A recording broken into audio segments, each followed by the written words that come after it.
Bonjour Edouard. Bonjour Cédric. Merci d'être là à nouveau aujourd'hui avec nous. Je suis ravi, comme les semaines précédentes. Nous allons parler à nouveau de l'Ukraine aujourd'hui puisque les choses bougent. On nous annonce une réunion à venir très prochainement entre le président américain, Trump, et le président russe, Poutine. Les ministres des Affaires étrangères de ces deux pays se sont parlé tout dernièrement. Ils doivent se rencontrer dans les jours qui viennent pour préparer cette réunion. Que va-t-il se passer? Et la question, tout le monde aimerait bien... Elle est ouverte. Aimerait bien le savoir. Non, il y a déjà des choses qui bougent.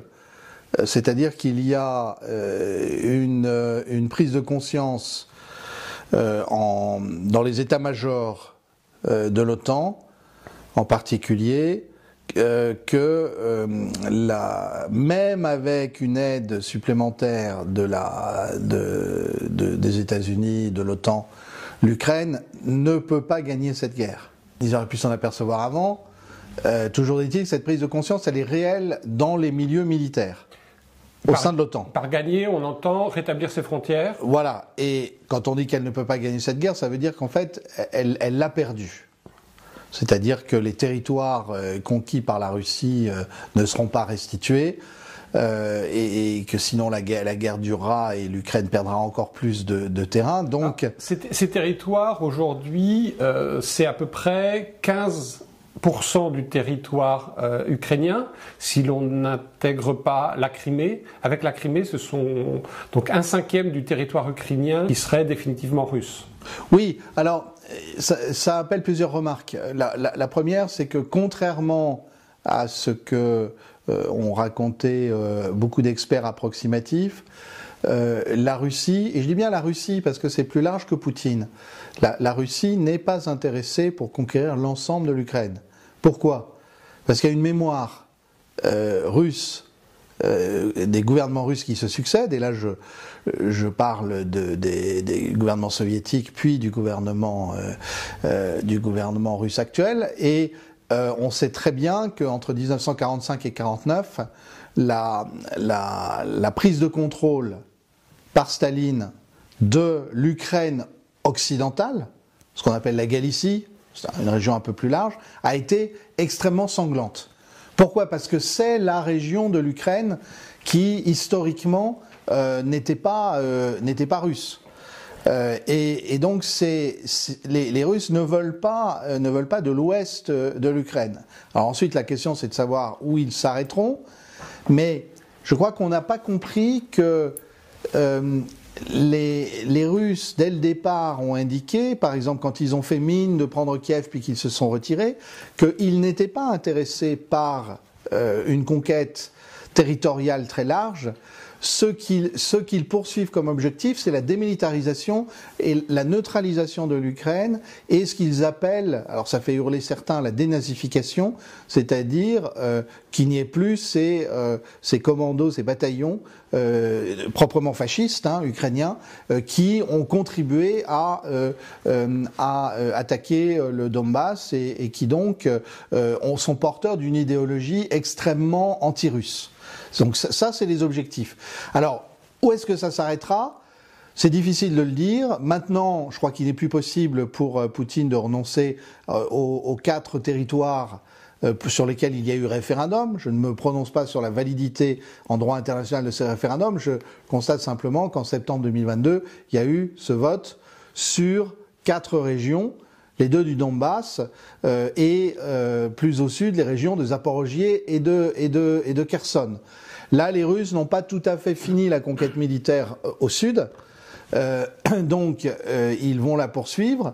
La grande question, c'est au moment de la négociation, est-ce que les Russes voudront aller jusqu'à Odessa? On a une carte derrière nous de l'Ukraine et qui nous fait bien comprendre que pour les Russes, il y a la question du contrôle de la mer Noire et il y a la question de la Transnistrie, qui est cette petite bande de terre qu'on a qui jouxte la Moldavie et donc la Roumanie et qui est sous protection militaire russe où il y a des populations russophones il est hors de propos, je crois, d'imaginer que les Russes pourraient se désintéresser dans le règlement de paix de l'avenir de la Transnistrie.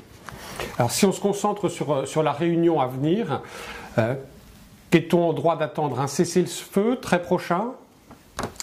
Alors, Poutine a dit qu'il était prêt à un cessez-le-feu si les Ukrainiens évacuaient leurs troupes de ce qui leur reste un petit peu au Donbass, et qu'à ce moment-là, le conflit serait gelé, et que le temps du cessez-le-feu, il ne réclamerait pas les territoires de Zaporogie et de Kherson qui ne sont pas encore sous contrôle russe. Alors ça a causé beaucoup d'émoi dans les milieux patriotes russes. Ils ont dit mais ça y est, qu'est-ce que fait Poutine? Il veut renoncer à une partie de ce qui nous revient, etc. Non, Poutine a dit pendant le cessez-le-feu.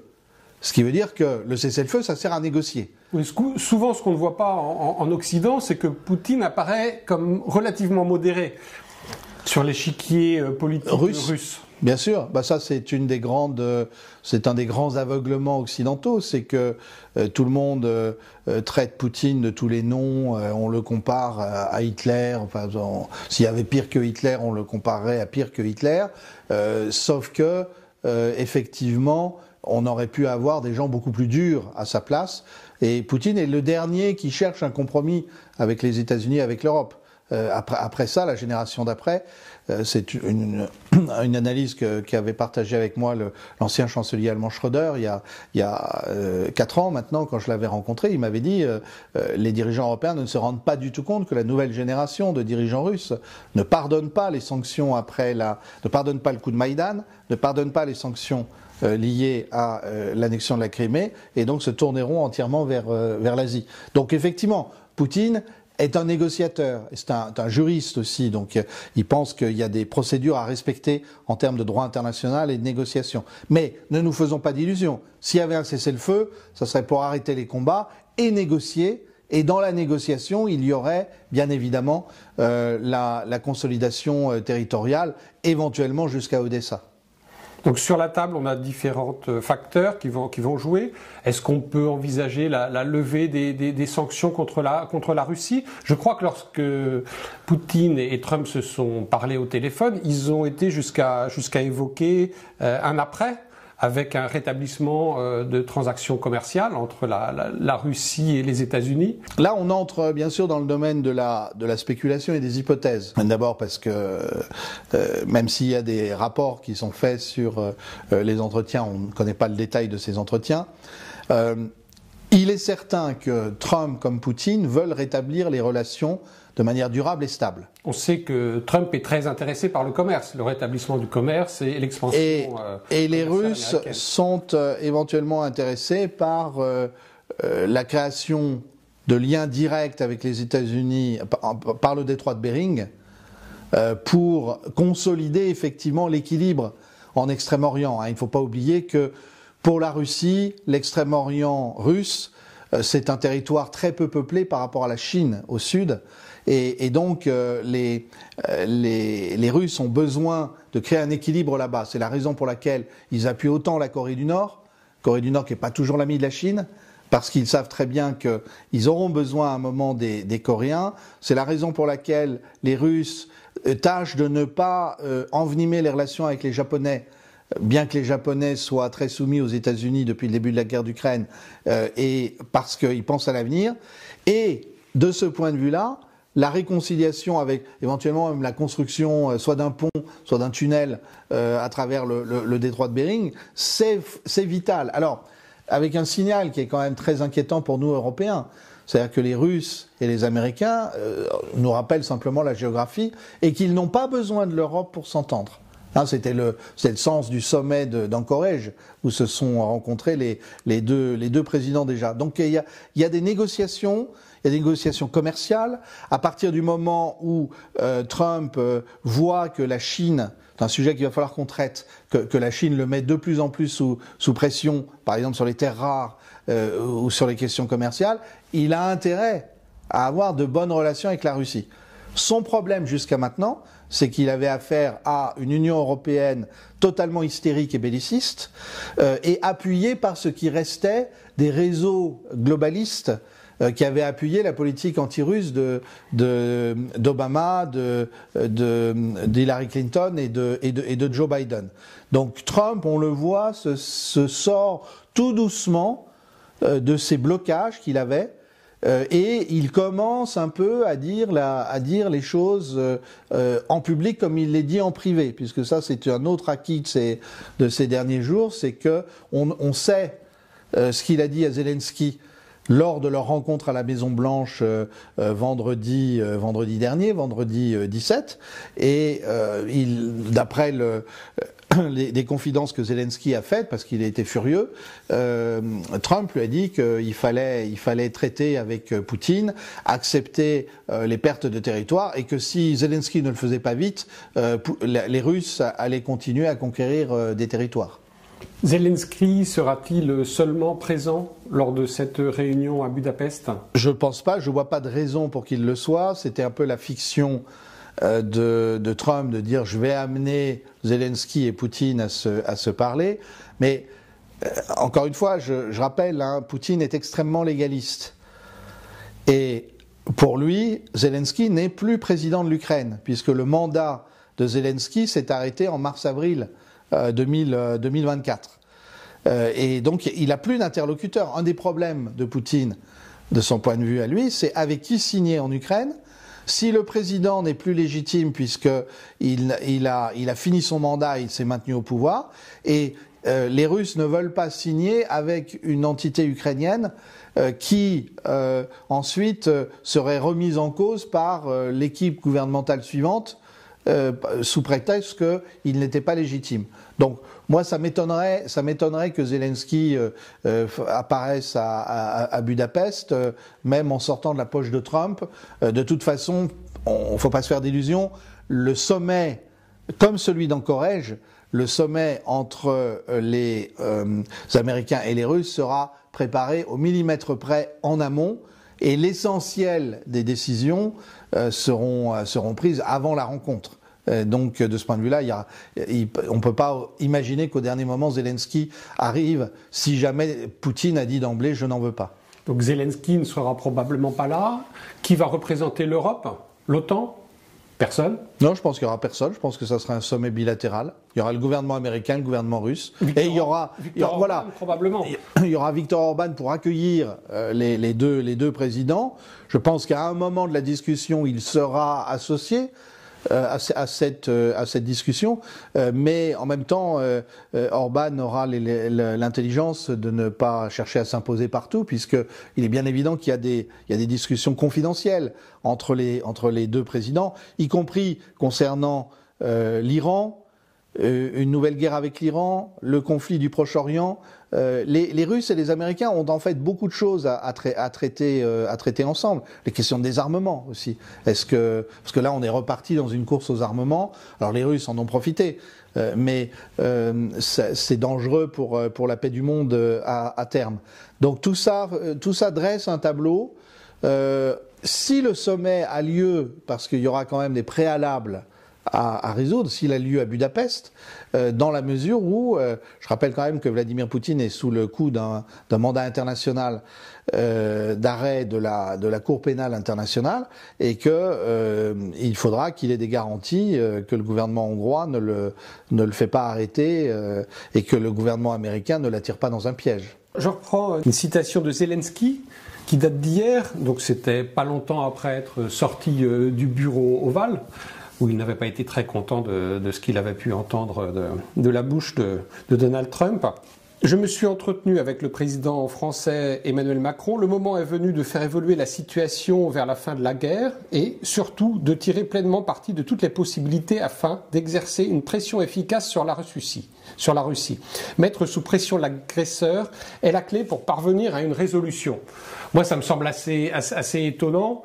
C'est du Macron, ça ? Ça, c'est du Zelensky. C'est du Zelensky. Mais Kaja Kallas, dans un discours aussi diffusé sur de nombreux médias hier, a dit la même chose en substance. Le déni de réalité est assez stupéfiant.